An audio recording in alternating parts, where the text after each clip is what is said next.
hot topic and issue pag-usapan natin. Kim Chiu kinakiligan nang sabihing nasa puso niya si Paolo Abilino. Naganap na Sinulog Festival sa Cebu. Pinagkaguluhan nga si Kim Chiu ng kanyang mga kababayang Cebuano.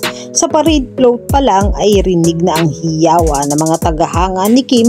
Hindi naman maiwasang tanungin si Kim ng kanyang mga kababayan at fans sa Cebu kung nasan si Paolo Abilino, lalo't hindi niya ito kasama sa float. Kaya naman sigaw ng isang fans ni Kim, nasan si Paolo? Sagot naman ng aktres, nasa puso ko. Kaya naman umani ng hiyawan at kinakiligan ng mga nakarinig sa parade na agad namang nag-viral sa social media.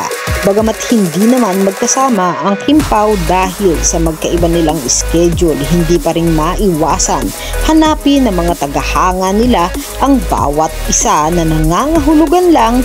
Malakas talaga ang love team ng Kim Pao sa masa. Samantalang may ilang mga bali-balita naman na makakasama daw ng Kim Pao ang bagong love team na sina JM at Yang sa movie nilang My Love Will Make You Disappear. Kaya naman mas marami lalong nag-aabang. Bahagi naman si Kim sa kanyang social media na mga naging ganap niya sa Cebu at hindi rin nakalimutan ng aktres na bisitahin ang kanyang yumaong ina at tikman ang masasarap na pagkain sa Cebu. Excited naman ang mga fans ng Kim Pao na mapapanood na nila ang moving My Love Will Make You Disappear na ipapalabas na nga sa March 26. Kayo mga katambalan, ano ang masasabi nyo? Mag-comment lang sa comment section at pag-usapan natin.